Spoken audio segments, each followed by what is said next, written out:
ask you, can you describe your phone call with Gianni Infantino about the red card? And Belgium is appealing the decision. What's your reaction? You're asking me about the whole soccer thing? So, yeah, I did. I spoke to Gianni, who's highly respected, who's produced the most successful World Cup in history by, they say, 4 times. This isn't just a success.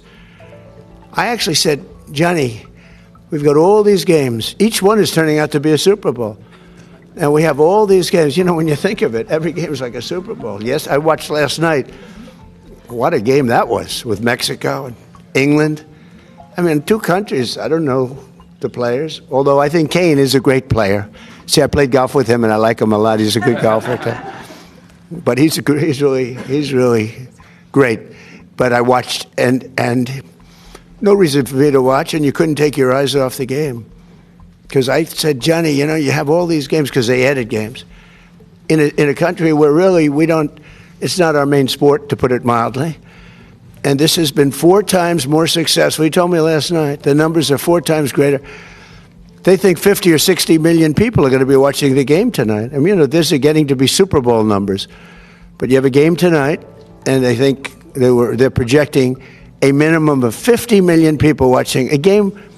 We call it soccer. It's called football, I guess, but we can't really call it football because it gets there's a little confusion. So, yeah, you call it soccer. We're the only ones that do that, but we have football, and football's great.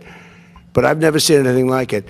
So I saw the play, and I'm a person that loves sports and was a good athlete, and I understand sports really well, really well. And that wasn't a foul. That wasn't even an infraction. That was 2 guys running full speed that happened to crash into each other.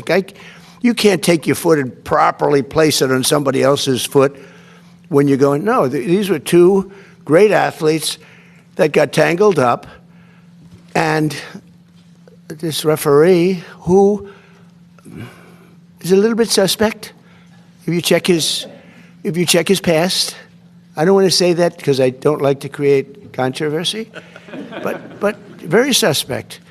If you'd like, I'll provide you with the past. He made a call that nobody could believe. You know, even people on the other side, they say, oh, we got lucky. Wow, and it's very interesting. They say they don't show them in slow motion. And I never realized that. I never heard of that before, that they're not allowed to review in slow motion because it's so different. Because you'll take 1 little 1/4 of a second and you'll see that a hand is touching a neck, or you'll see something. Whereas when you see it in fast motion, it will look like 2 guys collided, which is really what happened. They got sort of entangled. He didn't do anything wrong, and he's our best player, or one of our best players, a very vital player. And he gave him a red card. I didn't know what that meant. I didn't think it meant much. Then I started hearing that means he can't play in the next game, at least in the next game. I said, boy, that's a big, you know, if it happened to another player, it would have been unfair. But when they take your best player, or just about, they have some great players, and they say you can't play, that's very unfair. That's, you know, it's one thing to penalize somebody for the game, but how do you penalize them for a game that hasn't been played yet? It's very unfair. You can't do that. So, yes, I asked for a review by FIFA. I spoke to a man who's highly respected, and by the way, whose level of respect has gone up tenfold. And he was good before this started, but you know, he really pushed it in this country. I'm the one that got them to do it. It was not Biden. Biden was asleep.